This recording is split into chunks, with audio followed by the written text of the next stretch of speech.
Welcome again, students, in the Indian Economic Development classes. Chapter हमारा चल रहा है sixth employment growth informalization and other issues. इस session में पार्ट फोर्थ में हम स्टार्ट करने जा रहे हैं आज questions and answers. Question number 1। Since independence the union and state governments have played an important role in generating employment or creating opportunities for employment generation. Their efforts can be broadly categorized into two: direct and indirect. Explain them. आज़ादी के बाद से union government यानी कि central government और state government दोनों का ही काफ़ी महत्वपूर्ण रोल रहा है एम्प्लॉयमेंट जनरेट करने में। अर्थात एम्प्लॉयमेंट अपॉर्चुनिटीज़ काफ़ी ज़्यादा बढ़ाई गई हैं गवर्नमेंट के द्वारा, और गवर्नमेंट के इस एफर्ट को दो हिस्सों में डिवाइड किया गया था, एक डायरेक्ट और दूसरा इनडायरेक्ट। वही यहाँ पर हमें एक्सप्लेन करना है। Point number 1, direct generation of employment opportunities. The government employs people in various departments for administrative purposes. Government ने बहुत से लोगों को रोजगार दिया है, वो भी एडमिनिस्ट्रेटिव डिपार्टमेंट्स में। It also runs industries, hotels and transport companies. इसके अलावा पब्लिक सेक्टर के अंतर्गत जितनी भी इंडस्ट्रीज हैं, होटल्स हैं, ट्रांसपोर्ट कंपनीज हैं, उन सभी में भी काफ़ी एम्प्लॉयमेंट जनरेट हुआ है। And hence provides employment directly to workers, और इस तरीके से गवर्नमेंट ने डायरेक्टली वर्कर्स को रोजगार दिया है। यही कहलाता है direct generation of employment opportunities by the union और state government. Point number 2, indirect generation of employment opportunities. और यह टॉपिक ज़्यादा इंपॉर्टेंट है, क्योंकि डायरेक्ट जनरेशन तो सीधा सीधा है कि गवर्नमेंट एंटरप्राइज या गवर्नमेंट डिपार्टमेंट जितने भी हैं वहाँ पर गवर्नमेंट सीधा सीधा काम दे रही है वर्कर्स को। इनडायरेक्ट जनरेशन कैसे होगा, इस बात पर ध्यान दीजिएगा। When the output of goods and services from government enterprises increases, then private enterprises which receive raw material from government enterprise will also raise their output and hence increase the number of employment opportunities. अर्थात जब government अपना output बढ़ाती है अपनी enterprise में, तो यही government का जो आउटपुट है ये रॉ मटेरियल के रूप में यूज़ किया जाता है प्राइवेट एंटरप्राइज में, जिसकी वजह से प्राइवेट एंटरप्राइज को भी अपना प्रोडक्शन बढ़ाने के लिए एम्प्लॉयमेंट को बढ़ाना पड़ता है। अर्थात अगर गवर्नमेंट पैसा इन्वेस्ट कर रही है एंटरप्राइज में और अधिक से अधिक गुड्स पैदा कर रही है, तो यही गुड्स रॉ मटेरियल के रूप में यूज किए जाएंगे प्राइवेट एंटरप्राइजेस में, जिसकी वजह से वहां पर भी एम्प्लॉयमेंट बढ़ेगा। तो यही कहलाता है indirect generation of employment opportunities by the union and state governments. This is the indirect generation of employment opportunities by the government initiatives in the economy. तो गवर्नमेंट जो भी कदम उठाती है डायरेक्ट जनरेशन के लिए, जिससे कि एम्प्लॉयमेंट अपॉर्चुनिटीज देश में बढ़ें, उससे इनडायरेक्ट जनरेशन भी होता है एम्प्लॉयमेंट अपॉर्चुनिटीज का। Next question number 2, who is a worker. Worker वो है जो इकोनॉमिक एक्टिविटीज में एंगेज्ड है और देश के जीडीपी में अपना योगदान दे रहा है। All those persons who are engaged in various economic activities in whatever capacity, high or low,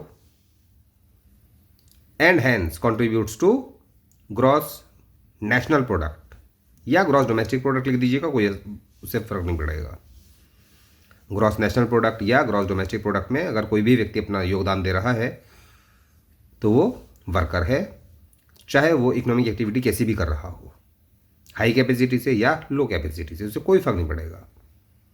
worker is a worker. Point number third, the nature of employment in India is multifaceted. Explain. भारत में जो रोजगार है उसे multi फेस्टेड कहा जाता है. इसी बात को हमें यहां पर समझाना है. The nature of employment in India is multifaceted because some people got employment throughout the year, some other get employed for only a few months in a year. यानी कि किसी के पास फुल टाइम जॉब है, किसी के पास part time job है, जिसकी वजह से इंडिया में एम्प्लॉयमेंट को मल्टी फेस्टेड कहा जाता है. ध्यान रखिएगा, जो मैंने ये डिफरेंट कलर किया हुआ है इसी बात पर आपको ज़्यादा ध्यान देना है, और बिना इस चीज़ के आपको नंबर मिलेंगे नहीं एग्जाम में. इन वर्ड्स को एज इट इज़ याद कीजिए समझते हुए. बाकी कहानी में अपने हिसाब से आप बदलाव कर सकते हैं. हर चीज़ को वर्ड टू वर्ड रटना ज़रूरी नहीं होता. अगर आप आंसर लिख रहे हैं एग्जाम में और उसका सही अर्थ निकल कर आ रहा है तो टीचर को नंबर देने पड़ेंगे. बोर्ड एग्जाम्स में वर्ड टू वर्ड की कोई आवश्यकता नहीं होती, लेकिन कम से कम जो मैंने ये कलर्ड किए हुए हैं बीच बीच में, ये बात इंपॉर्टेंट होती है. बिना इसके नंबर मिलेंगे भी नहीं. बाकी चाहे फिर कोई भी कहानी लिखते रहो. Define population. जनसंख्या क्या होती है? यहां पर मेन बात ये ध्यान रखिएगा, पॉपुलेशन को हमेशा एक पर्टिकुलर पॉइंट ऑफ टाइम पर मेजर किया जाता है. अर्थात यह एक स्टॉक कंसेप्ट है. और यह बात ज़्यादा इंपॉर्टेंट है. पॉपुलेशन की डेफिनेशन उतनी इंपॉर्टेंट नहीं है जितनी कि ये बात इंपॉर्टेंट है कि पॉपुलेशन एक स्टॉक कंसेप्ट है, स्टॉक वेरिएबल है. अगर बात करें चेंज इन स्टॉक तो वो हो जाएगा फ्लो वेरिएबल, क्योंकि चेंज इन स्टॉक को मेजर किया जाएगा over the period of time. बाकी पॉपुलेशन की डेफिनेशन इतनी मुश्किल नहीं है, आपको पहले से पता होगी.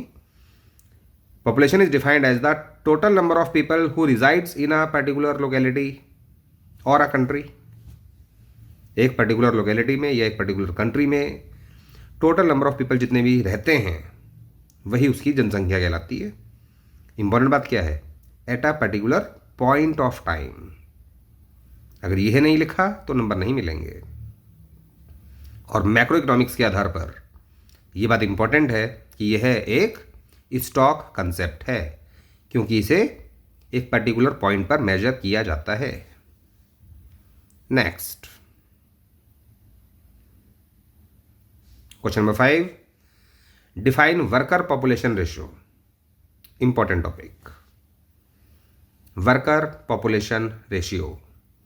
It is calculated by dividing the total number of workers in India by dividing the population in India. यानी कि इंडिया में जितने भी वर्कर्स हैं, जिसे वर्कफोर्स कहा जाता है, उसको डिवाइड करना है हमको टोटल पॉपुलेशन से एंड मल्टीप्लाई बाई 100, और उसे 100 से मल्टीप्लाई कर देना है.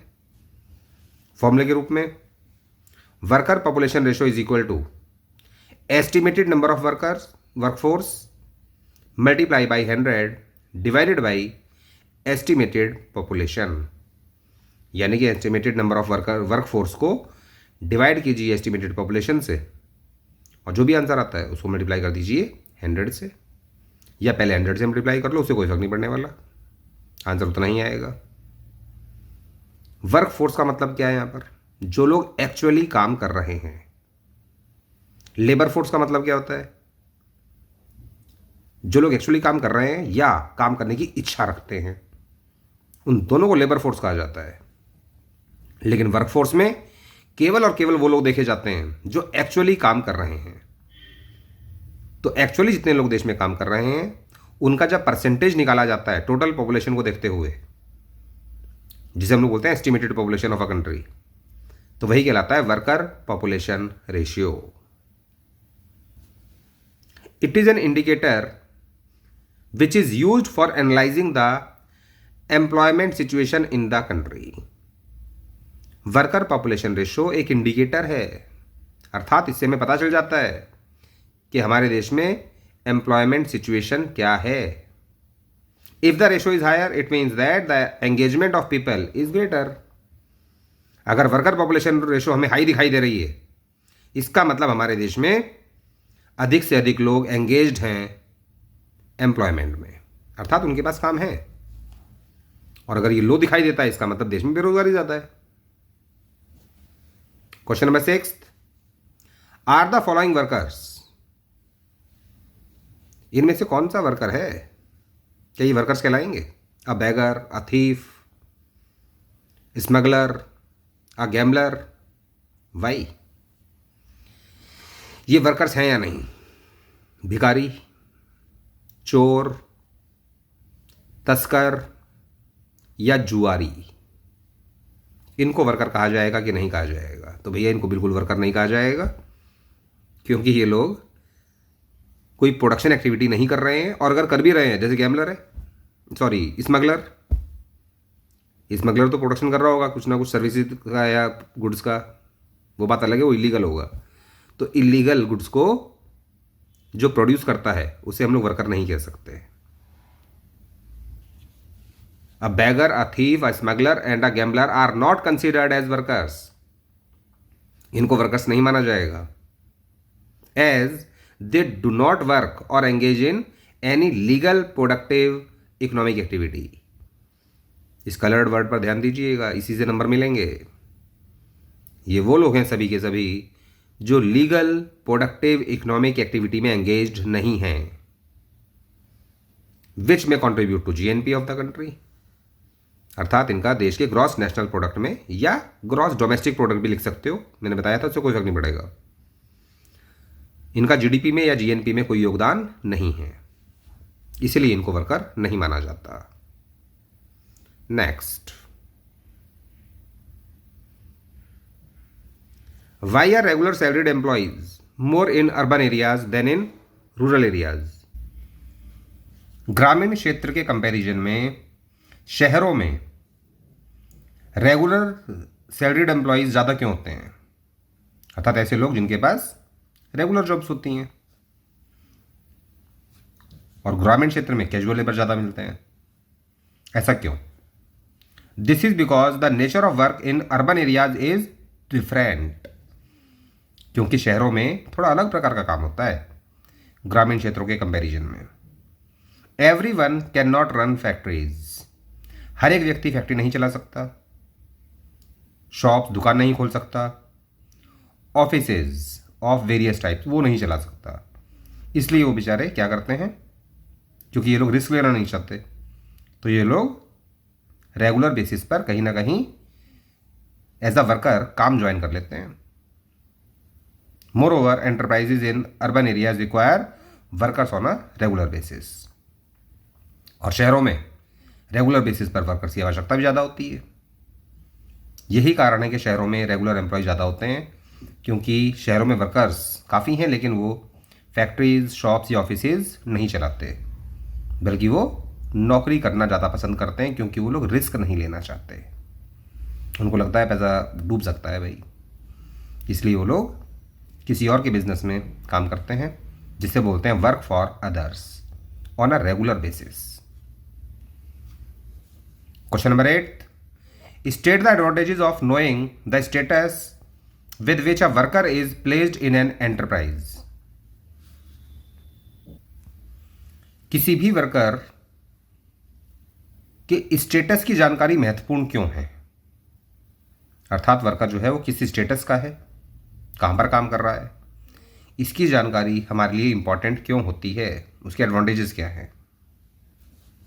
Bye knowing the status with which a worker is placed in an enterprise, it may be possible to know the quality of employment, क्योंकि इससे हमें पता चल जाएगा कि उसके एम्प्लॉयमेंट की क्वालिटी क्या है in a country. It also enables us to know the attachment a worker has with his or her job. दूसरा कारण हमें यह भी पता चल जाएगा कि व्यक्ति किस जॉब से ज़्यादा अटैच्ड है हमारी कंट्रीज में, अर्थात लोगों की ज़्यादा पसंद क्या है, कौन सा जॉब करना ज़्यादा पसंद करते हैं। And the level of authority, या कह सकते हैं पावर, ही और she has over the enterprise and over other को वर्कर्स। और व्यक्ति के लेवल से हमें यह भी पता चल जाता है कि उसके पास लेवल ऑफ अथॉरिटी क्या है, उसके पास पावर्स कितनी हैं अपने को वर्कर्स को इंस्ट्रक्शन देने की, उन्हें कंट्रोल करने की। लेवल एम्प्लॉयज़ के 3 हो सकते हैं कंपनीज के हिसाब से, अगर बिजनेस स्टडीज़ की बात की जाए। Top level employees, middle level and operational level, यानी कि लोअर लेवल। और हर एक लेवल पर अधिकार अलग अलग होते हैं सभी लोगों के पास। टॉप लेवल के पास सबसे ज़्यादा अधिकार होते हैं, मिडिल लेवल के पास उससे कम पावर्स होती हैं, और लोअर लेवल के पास, यानी कि फर्स्ट लाइन मैनेजमेंट भी इसे कहा जाता है, या ऑपरेशनल लेवल या वर्कर लेवल, इनके पास सबसे कम पावर्स होती हैं, अर्थात सबसे कम अथॉरिटी होती है। तो एम्प्लॉयज़ यानी वर्कर्स का स्टेटस जानना हमारे लिए फ़ायदेमंद होता है, क्योंकि इससे हमें पता चल जाता है उनकी क्वालिटी ऑफ एम्प्लॉयमेंट क्या है, उनका अटैचमेंट कौन से जॉब से ज़्यादा है, और उनके पास लेवल ऑफ अथॉरिटी क्या है। Next question number 9, who is a casual wage labourer. ये वो लोग हैं जिन्हें कभी कभार काम मिलता है, कभी इनके पास काम होता है, कभी काम नहीं होता। ये रेगुलर सैलरीड एम्प्लॉयज नहीं होते। Casual wage labourers are casually engaged in others farm. ये वो वर्कर्स हैं जिन्हें कभी कभार दूसरों के खेत में काम मिल जाता है, and in return get a remuneration for the work done. और जितना काम इन्होंने किया है उसके हिसाब से इनको पैसा मिल जाता है।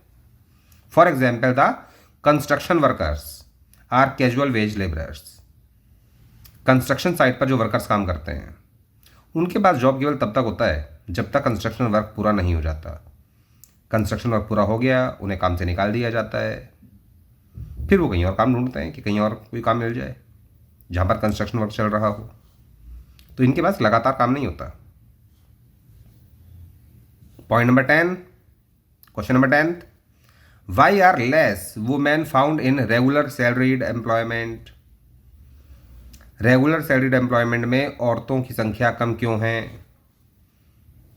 आदमी ज़्यादा दिखाई देते हैं रेगुलर सैलरीज में, औरतें कम। One of the reason could be skill requirement. इसका एक कारण हो सकता है कि औरतों के पास स्किल्स थोड़े कम होते हैं।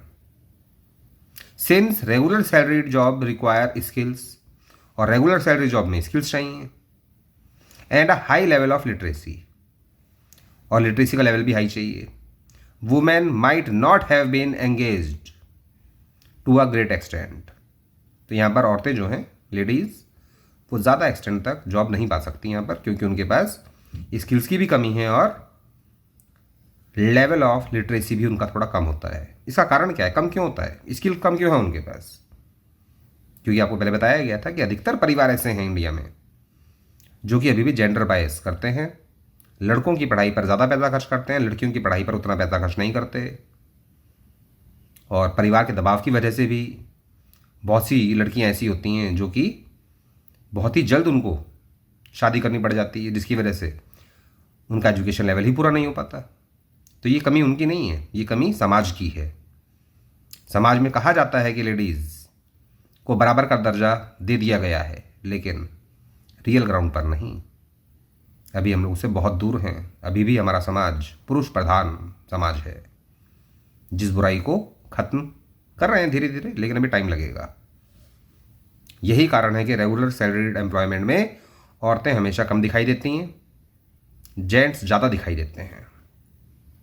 जेंडर बाइस भी इसका एक कारण है, जिसकी वजह से लेडीज़ को स्किल्स और एम्प्लॉयमेंट का जो एजुकेशन का जो लेवल है वो नहीं मिल पाता जो मिलना चाहिए।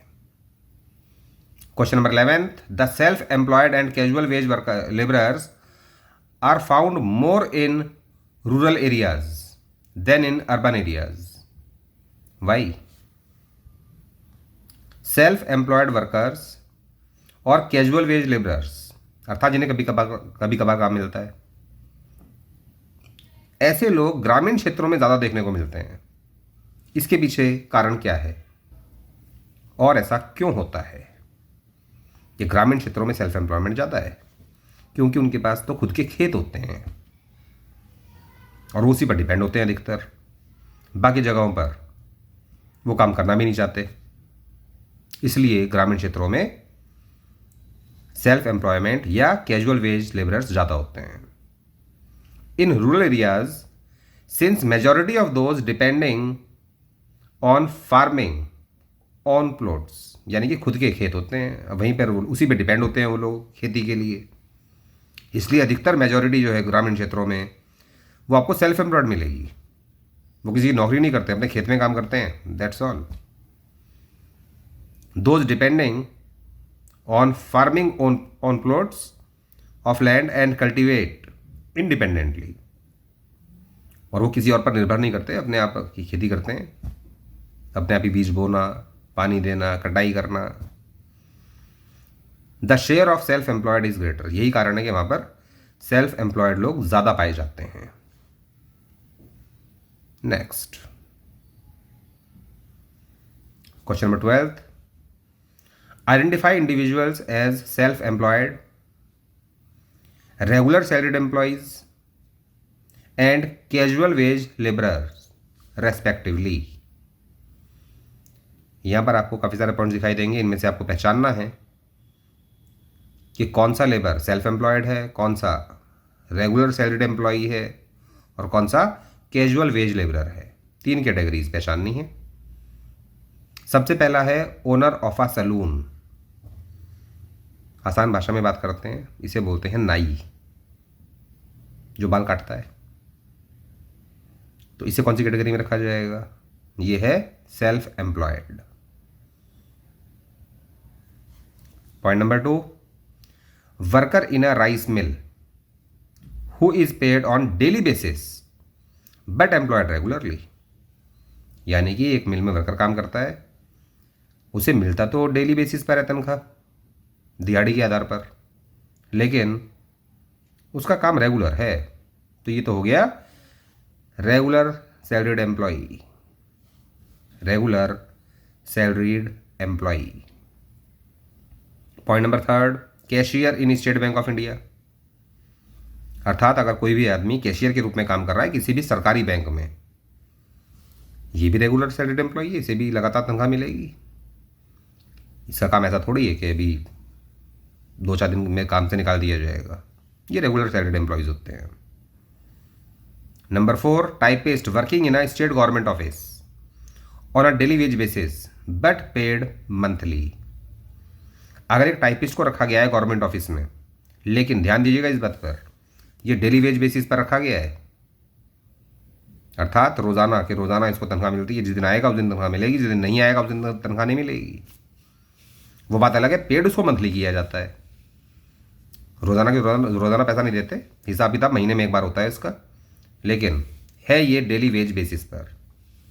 तो ये कैजुअल वेज लेबरर हो गया, अर्थात ये रेगुलर सैलरीड एम्प्लॉय नहीं है, ये कैजुअल वेज लेबरर कहलाएगा। Point number 5, owner of a cold coffee shop which sells Pepsi, Coca Cola and Mirinda, cold drink वगैरह बेचता है ये। अगर एक आदमी कोल्ड ड्रिंक शॉप चला रहा है, उसका ओनर है, इसका मतलब वो सेल्फ एम्प्लॉयड है, वो किसी की नौकरी थोड़ी कर रहा है, he is self employed. And last point number 6, nurse in a private hospital that gets monthly salary and has been working regularly for the past 5 years। एक नर्स प्राइवेट हॉस्पिटल में काम कर रही है, लेकिन 5 साल हो गए उसे काम करते करते, और उसे मंथली सैलरी मिलती है, इसका मतलब ये तो रेगुलर एम्प्लॉयड है, यह कहलाएगी रेगुलर सैलरीड एम्प्लॉय, क्योंकि इसे 5 साल हो चुके हैं ना। That's all. टॉपिक इंपॉर्टेंट था, क्वेश्चन इंपॉर्टेंट था बोर्ड एग्जाम के हिसाब से, दोबारा रिवाइज कीजिएगा। Next question number 13, all economic activities are divided into 8 different industrial divisions. Economic activities को 8 हिस्सों में बांटा गया है, 8 इंडस्ट्रियल डिविजन्स में डिवाइड किया गया है, उनका नाम हमें बताना है, name them. Agriculture, mining and quarrying, manufacturing, electricity, gas and water supply, construction, trade, transport and storage and services. ये हैं वो 8 इंडस्ट्रियल डिविजन्स जिनके अंतर्गत आर्थिक क्रियाओं को विभाजित किया गया है, यानी कि इकोनॉमिक एक्टिविटीज को इन 8 कैटेगरीज में डिवाइड किया गया है। Next question number 14, which type of industries are included in the secondary sector? Secondary sector में कौन कौन सी इंडस्ट्रीज आती हैं?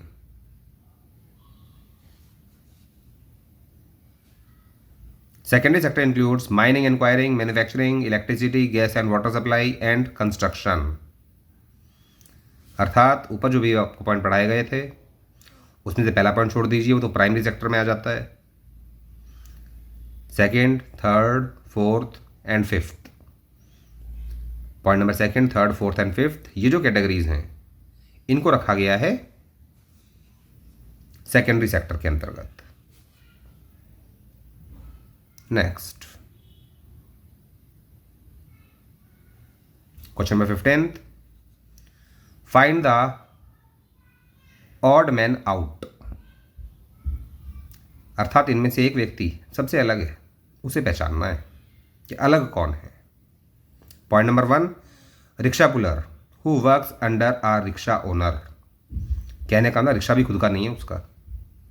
एक आदमी रिक्शा खींचता है लेकिन रिक्शा उसका खुद का नहीं है।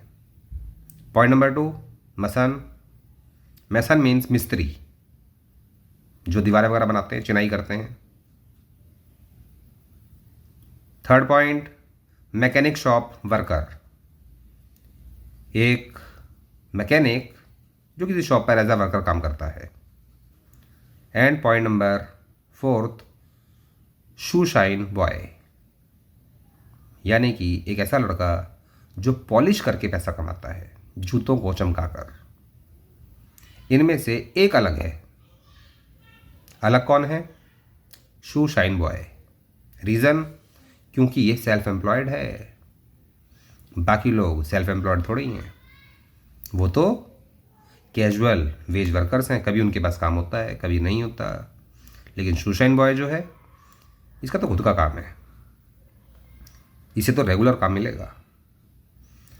शू shine boy, he is self employed whereas all others, चाहे वो रिक्शा पुलर हो, मसान हो या मैकेनिक शॉप वर्कर हो, are hired workers who render their services to their employers. अर्थात ये हायर्ड वर्कर्स हैं सारे के सारे। And get remunerated in the form salary or wages, और इन्हें बदले में सैलरी या वेजेस मिलती हैं। लेकिन शू शाइन बॉय को सैलरी या वेजेस कोई नहीं देगा, उसको तो अपने मेहनत का पैसा मिलेगा। वो तो एक प्रकार का बिजनेस कर रहा है, ये बिजनेस की उसमें आ जाता है फॉर्म में। सेल्फ एम्प्लॉयमेंट का मतलब बिजनेस है ये। और बाकी सभी लोग हायर्ड वर्कर्स हैं। अगर लगातार काम है उनके पास तो रेगुलर सैलरी, लेकिन अगर लगातार काम नहीं है तो casual wage labourers. Question number 16, name the 2 developmental indicators. हमें 2 बताने हैं डेवलपमेंटल इंडिकेटर्स। अगर देश में एम्प्लॉयमेंट बढ़ रहा है या जीडीपी लगातार बढ़ता जा रहा है तो ये डेवलपमेंटल इंडिकेटर्स कहलाते हैं। The 2 development indicators are growth of employment and GDP. अगर देश में ग्रोथ हो रहा है एम्प्लॉयमेंट का या ग्रोथ हो रहा है जीडीपी का, तो ये डेवलपमेंटल इंडिकेटर्स हैं। अर्थात इससे हमें पता चल जाता है कि हमारी अर्थव्यवस्था में विकास हो रहा है। India's planned development has been aimed at expansion of the economy through increase in GDP and employment. और यही भारत का उद्देश्य है, एम है, ये भारत का टारगेट है कि हमें अपनी इकोनॉमी में जीडीपी को लगातार बढ़ाना है, एम्प्लॉयमेंट को लगातार बढ़ाना है। नेक्स्ट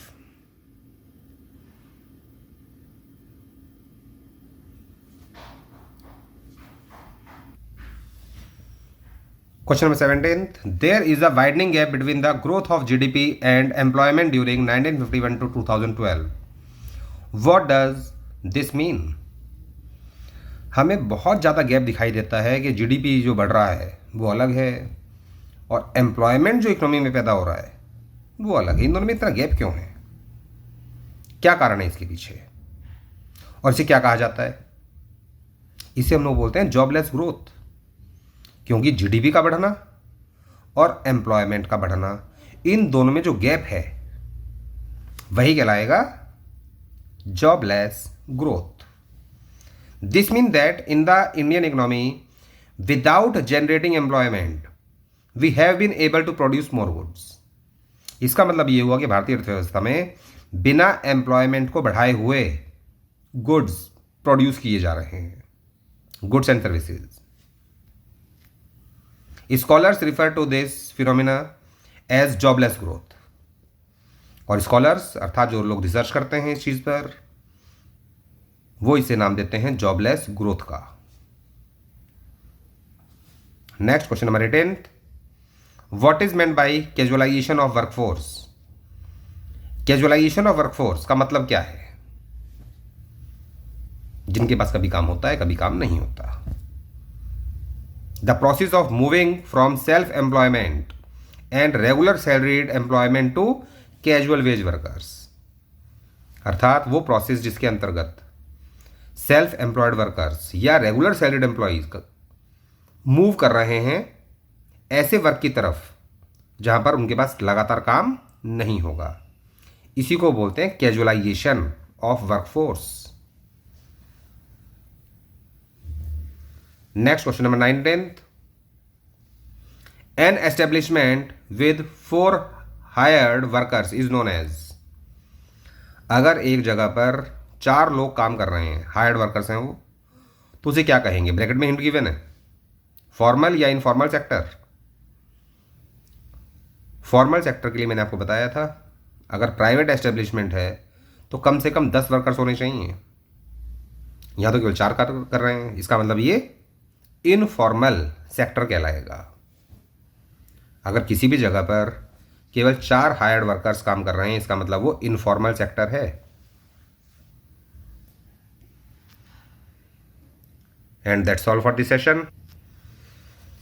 अभी हमने 18 क्वेश्चंस किए हैं, इनको प्रैक्टिस कीजिए, तैयार कीजिए, और बाकी और भी बहुत सारे क्वेश्चंस करेंगे अभी नेक्स्ट सेशंस में. Thank you.